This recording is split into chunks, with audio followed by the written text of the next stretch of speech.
due to the pressures and how much suffering is, prevalent back home, people come up with creative ways to get money out of people in the diaspora. And so they come up with all these, creative stories and all that. There's something about people back home. There's this thing called entitlement. Everybody feels like they're entitled. We've got to a point where we also need to tell ourselves the truth. What we portray is not the true reality. And so we are building expectations from people. From back people, home. true. I post whatever I want to post. I do whatever I want to do. I don't care what you see. I don't care what you know. If it doesn't fall into those principles, it's not happening. In America, where we pay bills every month, we pay house mortgage, we pay car loans, everything, and then someone is somewhere sitting down because they see you post. How many people will go out and tell the truth that, oh, I have car loans, I have mortgage to pay, I have phone bills, I have stuffs. All they talk about is life is good. You might see different things on social media, but you don't know my life. You don't know what actually goes on in there. And if you knew me personally enough to, call me and ask me for money, you think based on what you see on social media, then you don't know me. Whatever works best for you, you need to make sure that whatever you give out does not put you in a situation whereby you now have to go beg someone else in order to pay your own bills, in order to level up. I'm not going to leave social media for anybody because I'm working with my hands, I'm working with my legs, and whatever I'm struggling for is for myself. I don't care if I'm earning 100K, I want to buy shoe of $50 for myself. I'll run the numbers because just because the money is there doesn't mean that I can afford it. I have priorities. I had a folk who reached out to me, and there's proof. He reached out to me and said, hey, all right, every time before I chat with you, I tell my folks at work that this guy go drop money if I don't chat with him. So he placed a bet. Oh, wow. And truly I dropped money.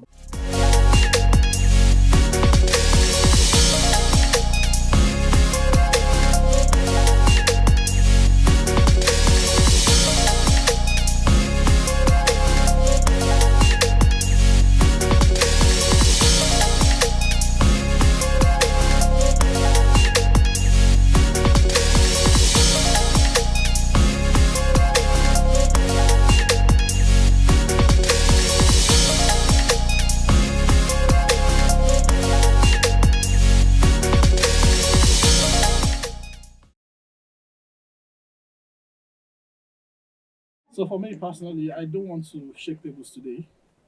But one thing you should know is, at the point when the government got in, they set up an agenda that we in the diaspora, we are part of the budget. And we must be able to fulfill that part of the budget. So your commitment, your frustrations, the pressure you're getting back from home, I think in the reality, people are suffering. But there should be like a point where you say, yes, it's enough. I've personally gone through points where individuals, friends, and the people who truly invested in me, they don't put me on pressure.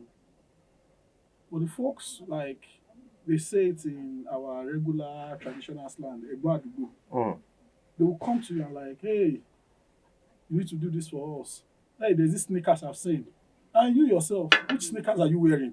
It got to a point that I cannot freely, even till this point, I cannot post any picture on social media. I will look at the time, oh, they are sleeping. It's 2 a.m. I will post so that in the morning, I'm on mute. And it's not sane. It's not a normal life. I understand that people are struggling. Yes, they are struggling. But the same environment where people are struggling, they are opening houses. They are buying cars. They're enjoying life. So it's, for me, I don't know how to explain this, but I'm truly frustrated. Right. I totally understand with that frustration, and I in a way, I connect with that. And one of the things I do is, for every request I get, I filter it into 2 different categories. Category number 1 is this life limbo eyesight, and category 2, it's not, right? If it's life limbo eyesight, like, your child is in the hospital, or your mother is dying, basically somebody is going to lose either their eyes, their leg, hands, or their life, right? That's one category. Then I'll now further break it down into, is this person really being truthful about this, story they're putting forth, right? Because due to the pressures and how much suffering is, prevalent back home, people come up with creative ways to get money out of people in the diaspora. And so they come up with all these, creative stories and all that. So you should be able to distinguish between when you're being lied to and when the request is actually I think genuine. that's tricky. So for the other side of the request that is majorly just, it's a want basically, and you want somebody else to fund, your lifestyle. For those ones, I just, shut it down. I don't know. What's I agree. your experience? I agree with Mr. Ore when you say that's tricky. I think for me, I have certain principles that I live by. And no matter the request, no matter who it's coming from, and for my own sanity, I have to stick to those principles. And it helps me live a more sane life. Maybe it's because I'm almost 10 years in this country now, so I've had experience over the years of, even as a 16-year-old, I'm here, I'm in college, and you have people trying to get money from you. So it got to a point for me where I was like, okay, what do I really care about? What are my principles? How can I make sure I'm protecting myself while also providing whatever assistance that I can? Because at the end of the day, I feel like when you're giving, you have to be a cheerful giver. The Bible says you have to be a cheerful giver. I don't want to give in a situation where I will regret and start maybe getting angry at myself. And then not only that, because I have a personal relationship with God, it's like, okay, obviously I'm not doing what I'm supposed to do. I'm being a miserable giver, right? And then I'm possibly also transferring that aggression to the people who asked me. So I have to sit down with myself like, okay, this is never going to stop till time immemorial. Even if I was in Nigeria, it probably will happen, right? What are my principles and what can I live by? Such that it doesn't matter what happens. Maybe if God steers me a different way, then that's it, right? But I had to tell myself that, okay, these are my principles, and if it doesn't fall into this, I'm not doing it. So I post whatever I want to post. I do whatever I want to do. I don't care what you see. I don't care what you know. If it doesn't fall into those principles, it's not happening. And so for me, it's like my responsibility, God-given responsibility for me right now is my parents, my siblings, right? And that's me. And even with my parents and siblings, those are people that have invested in me over the years. They don't pressure me. I'm the one constantly even telling my sisters, because they're in Nigeria. They tell me, sometimes I just call them randomly. I'm like, hey, are you guys doing okay? And then I found out that, they are buying Mr. Biggs because they're scared. No, not even living the life. They're scared to ask me for money because they're like, Sister Faith, the money is expensive. Things are expensive. I'm like, I've always told you, if you're not going to call me and tell me you want to buy chewing gum, I'm not going to send you money for that. Do you have food? Do you have electricity? Do you have basic needs that you need to survive? Because right now, our father is late. My mom's here. It's just them, right? And the only thing I can physically do right now to help them is the money I have, right? Money answers all things. So I didn't come here to struggle and to be where I am in this position, to have my sisters be scared to ask me money for food, right? That's a basic necessity. But if they tell me, oh, I want to buy iPhone 15, you're not getting iPhone 15 because you don't need it. We're talking perfectly fine right now. So I filter everything through those principles, right? I have a principle that these are the people that are important in my life. These are the people that I want to be responsible for. It's a decision, right? And it's a two-way street. It doesn't mean because I've said this that you just be billing me, right? Mm-hmm. So those things matter. And yes, I hear so many heart-wrenching stories and so many things. And also, one of my other principles is I have to help myself to be able to help anybody. So I have to make sure I'm okay. Right. Because if I'm not okay, I'm dragging myself down, and now I'm completely useless to the people that even need me the most. Oh. Okay, right. Yeah, I have one principle for that. We'll come to it later. That completely need me the most. Yeah, so those are some of the things I filter through, and it just keeps me sane because, like, you might see different things on social media, but you don't know my life. Mm-hmm. You don't know what actually goes on in there. And if you knew me personally enough to, call me and ask me for money, and you think based on what you see on social media, then you don't know me. So you shouldn't even be asking me in the first place, right? I had someone who just connected with me. We went to primary school together. Next thing, she's blowing up my phone. She's calling me. I just didn't respond. I'm not going to, bicker back and forth, because I don't want to be put in a situation where I will say things that I regret. The best thing I can do in that situation is, okay, this doesn't fall into something that I can deal with or I want to deal with. So I'm just going to remain silent because you cannot misquote silence. Mm-hmm. And that's it for me. Yeah, Jake, what's your own outlook on this? Basically, I feel like everybody has said everything. But I'm still going to chip in my own words. Like, there's something about people back home. There's this thing called entitlement. Hmm. Everybody feels like they're entitled. So, like, coming over here, so there are a lot of people who feel like they know you before you came abroad. So it's just like, it's not the girl we knew back then. So because she's now in America, she's now a big girl, or she's not this, she's not that. So when they reach out to you for assistance, and maybe if you don't respond, it's like you're now too proud, you feel like you have it all and stuff like that. Like Faith said, honestly, the people who I really care about, and there is no time that they will come to me. I don't even wait for them to ask. I'm my immediate family. That is it. Those are the people that I owe that responsibility to make sure that they are okay. Because I don't think I will be happy enough to be where I am, and then somebody will call me and say, "Hey, I saw your brother or I saw your sister on the streets." You know, I want to make sure I can supply their basic needs. That's one of the reasons why I'm working really hard to So make you sure that my indirectly family. building entitlement. Exactly. That's what I was about to say. No, That if you're boundaries, saying though, you that, need to have no, boundaries even within if you're that. no. saying Let me, that, yeah, what okay. I'm trying to say is that it's not about being entitled. I'm providing their basic needs, not everything that they need. So it's not like, oh, you feel basically, if I say every month I give them a certain amount of money for the food in the house and everything. So if they come outside and say, oh, I need this, I need that, that is outside. You go and work. So I would add to whatever you make for yourself to support you if you need something basically for yourself. But I make sure that there's food in, because that is one basic thing that I know that every family should not lack. That is food. We all know where we are coming from. We know how difficult it is. At this time, how difficult it is in Nigeria now is crazy. So when I called back and I asked, oh, how much is a bag of rice? You hear 85,000 or even 90,000.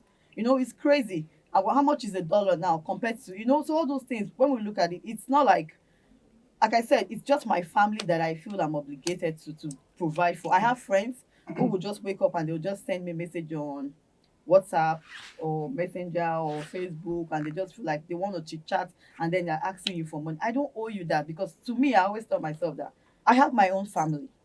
Even when you send me a message randomly, there are people here in America now that I don't know if they feel, maybe because of the way you dress or your hair, they feel you have that money. You have a target on your back. And then the next thing, they're always sending you message, support our foundation, do this, want to go and Send me to my foundation. Support me. feed people in Nigeria. You want to go, no, they'll send you all those I'm a messages. foundation myself. And I'll be like, I have my own family to feed. I have my That's too much story, if ma'am. people need food, if people need food, You don't owe anybody an Accepting registration into your family. Because right now it seems like I have people who need to join your family. if people need help, I know I have people in my family that need. They are not even where I want them to be right now. So now I'm not taking the little that I'm trying to create for myself. I'm a single mom of 2 little boys that I'm still trying to build their future. They are going to go to college. They are going to go to school. I'm saving up for all that. In America, where we pay bills every month, we pay house mortgage, we pay car loans, everything, and then someone is somewhere sitting down because they see you post. I have friends who have told me that they have to log out of social media because people see them on social media and they're always asking them for money. And I told her, I said, see, me, I'm not going to leave social media for anybody, because I'm working with my hands, I'm working with my legs, and whatever I'm struggling for is for myself. And my children are entitled to what I'm working for. And my siblings are entitled to some extent for what I'm working for. So every other person that looks to me or asks me for assistance, trust me, one of the best things, like Faith, I ignore. I don't even respond. My best option is just, But you know the I will beautiful read thing about about So you have a level of entitlement that you accept. So, That's what you're saying. my siblings. let me drop 3 nuggets that will put things into perspective. Okay. One is the fact that now people know you from Nigeria, and when you come here, they feel, because you're over here, Exactly. they can bill you and all that. But understand this, right? Understand this. When they come to you asking for all these things, right? Your first question to them should be, did you check on me before now? Right? Have you ever once reached out to be like, this guy, you went over there like X amount of years ago. How did you manage? Are you okay? But if you like, go what's that route, going on with you? If you want to be transparent to each other, Right. and you want to go that route, let's be honest to each other. Look, at some point when we're back home, we had uncles. The reality we live right now is the same thing they were living, but we didn't understand. And whether you like it or not, look, I've been in situations where, out of not just say compulsion, it was important for me to do it. So one of the things I do, to be very honest, is that when people ask me stuff, do you know I forced myself to technically be paying security fee as giving? When kidnapping went up, technically all I was doing was that I was, okay, it makes sense to give this my cousin 20K, 50K, than this cousin to go and plan kidnapping for my parents. Yeah. You need to understand that. Right. Let's be practical. Leave all this. Don't worry, look, we are fine back here. At home, they are suffering. Yes, people are suffering. In fact, sometimes my mom would blackmail me with stories like, there's this person that fell down. Oh. She won't ask for money. This person fell down. And when we are looking at it, it's serious. And you, in your mind of mind, you're like, this person should die. You'll provide money for the funeral. That is it of any benefit to me if we lose this person? And so what I came up with was, because yes, talking about what Faith said, principles to like your giving, I'm a big fan of understanding that, look, there are certain things that, for me personally, giving, you're buying protection. But there should be a limit. Yeah, boundaries. However, we've got to a point where we also need to tell ourselves the truth. What we portray is not the true reality. And so we are building expectations from people. From back people, home. True. Like she mentioned, how many people will go out and tell the truth that, I have car notes, I have mortgage to pay, I have phone bills, I have stuffs. All they talk about is life is good. And when you say life is good, it is only natural that, and the regular slang, we rise by lifting others. So they expect stuff from you. True. So, but if you let people know, and the only people you are vulnerable to that you're opening up to are your families. But the other folks, you don't open up to them. I was saying something behind the scenes. I had a folk who reached out to me, and there's proof. He reached out to me and said, hey, all right, every time before I chat with you, I tell my folks at work that this guy go drop money if I don't chat with him. So he placed a bet. Oh, wow. And truly I dropped money. Talk about being predictable. Wow. Because you just need to be very honest with yourself. And, I got to a point where even it was affecting my relationship with my family here. Yeah. That's another angle that we're not even talking about. Right, I was about to get into that. That leads me to the next part of this, right? I have a general question, right? And I want all three of you to answer. What is the best way to help the poor? Don't be born. I will start with you. I would typically want to address the need instead of the wants. That's the way I help the poor. Okay, thank you. How about you? So let's say someone who needs, just like you said, if it's a beggar on the street that I can see that maybe he needs crutches or he will need a wheelchair. So instead of giving him money, I will buy him the need. Okay. How about you? Well, to me, the first way to help the poor, number one, don't be part of them. Very good. That's it. The best way to help the poor is to not become one of them. Do you know why? Because when you're one of them, you cannot help them. You're all in the same boat. So, to that point, what I'm trying to get at is, when billing comes from left, right, center, if you entertain all of them, very soon you'll be in their class and you'll be looking for who to bill. So therefore, when you answer all these, financial questions, all these billing pressures, you have to apply common sense, like you said, because there's nuances to it. Your own side of it was you're buying protection. So you're, applying that logic to it. Whatever works best for you, you need to make sure that whatever you give out does not put you in a situation whereby you now have to go beg someone else in order to pay your own bills, in order to level up. You get? Because for me personally, when I get requests from anybody, when I filter them through those two groups that I mentioned earlier, right? The groups that I really want to help, I then have to, after I've filtered whether it's genuine or not, okay, this is genuine, this is something that needs to be done. Which is genuine? How do you know? I mean, I just, based on, like, your gut feeling will tell you, right? Based on the track record. No, it says like 20. No, listen. The 5 should respond. So, based on that income. It's usually based on track record and based on you actually know this person. Like, let's say he says his mother is in the hospital and all that. Your mom too is also there. So if your mom doesn't corroborate the story, you know that of course the story is telling. Let's say you've verified it's genuine. You now need to look into yourself that, okay, how much can I actually spare that wouldn't put me in a bad position? Because if, let's say, for example, I make $3,000 per month, right? and what you're requesting for me requires me to give you $500. But my bills for the entire month To run the numbers. is, 2,800, and I can only spare $100. Of course, I cannot give you 500 because giving you 500 means I can't pay some of my bills, and that we all do in this country. Bills have no feelings. It's a cascading effect. The other thing You miss your, you miss, they know the exchange is better than you do. you miss your rent for 1 month. That's true. Next month, by next month, you're homeless. There's no mercy here. No mercy. Bills There's no have mercy. feelings. At least in They Nigeria, don't- you be they begging don't- landlord, please, I'll pay you. Nigeria, I'll pay you. Nigeria, they pay rent or every year, Mhm. which your mortgage in a month can pay someone's rent Right, for the next 10 years. Probably for the next 10 years. Reality is different. Reality quite are alright. different. But they don't know. Reality is different, quite But they alright. don't know. See, it's not about knowing. But- They just don't care. The people that don't care about you don't care. If you like, mention all your life history, why you are suffering or whatever. And then Say, they see but post bros, and you they can see still you remove so they have this feeling that, oh, you have $150. it and everything, so they Yes. just want Another thing I wanted to bring up. Another thing I want to bring One thing they up. don't realize, is this: you're over there, right? All your problems summed up together is $1,000, right? But I'm over here.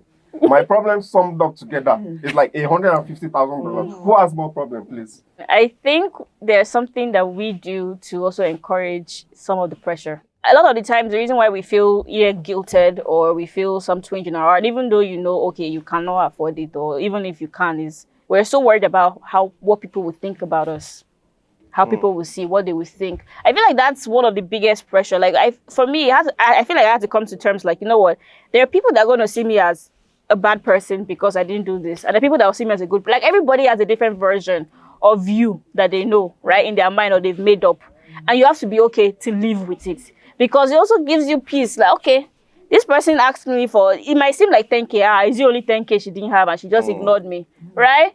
And to that person, I'm the worst person on earth, and you have to be okay with being yourself and living yourself, because most of the time I've seen talk to so many people here, they are so worried about, how will it look like if I don't send something? How will it look like? How will it look like? That kind of thing. So we put that pressure is already coming, but the pressure you put on your own self because you want to be good in everybody's eyes and everybody's mind also affects you, because the moment you come, you will be good and good and good. The moment you do one thing that is deviation from the expectation, that's the story they will go with. So there's no point.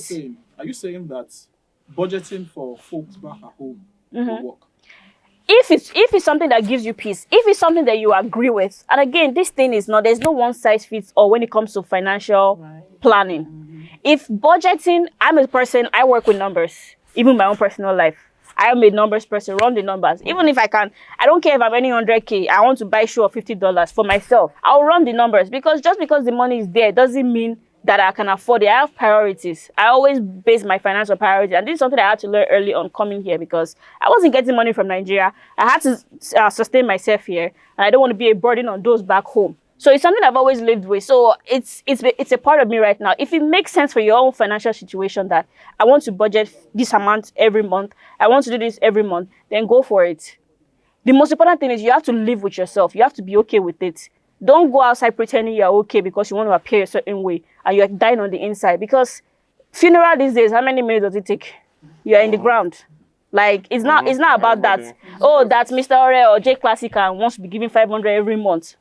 Kudos to you. I'm happy for you. That's your life. I would do 500. I'm just saying. I'm just saying. Like, I don't have to live your life. You don't have to live my life. So that's it. Do what works for you. Simple. Right. So for me, this 2024 was really a blessing because of the theme for the year. No grief for anybody. Everybody do like this. No grief for anybody. Do you know why? Because if what's his name? Spyro said it. Is it Spyro that said? No, it's It's a lie. Billing will always come. Billing is eternal, right? But guess what? You have to live with yourself. You are not eternal. You are not eternal. You get your money too is not eternal. Your money can finish. Superman said they die. So survive. So what you have to do is, like Faith said, find out what works for you. If it's budgets that okay, per month, this is how much I'll be giving to billing that comes in. If the money has finished, it has finished. You get, if the money is still there and you bill me, oh, by all means, that's your luck. By all means, take it, right? But understand this, me, you will not prevent me from posting on social media. I will post whatever I want to post. Last time I posted when I was at Dubai, and immediately, like clockwork, billing came in, and I told them, look, this thing I posted happened like ages ago. So don't be just. That's one thing about me. When I post on social media, I'm posting old news. So it's not current situation. Between then Not and now, breaking news. I may have bought car or bought house or something. Bills have increased. Like I said, my own level of problem. Even if the money is there, doesn't mean I want to give you. That's another thing. Like, it's okay. But this 2024, I will tell you as it is, right? If you bill me, I'll tell you, guy, I don't have the money. Period. And that's it. If you push further, guess what? Blocking. Nobody. Even if you have the money, if you don't want to do it, then don't do it. Right now, Nobody's above blocking. I've decided that I don't even need to block anybody. I don't need to. I'm not obligated to anybody to give you money. I don't owe you that responsibility. Right. It's my life. My mental health is very, very important to me.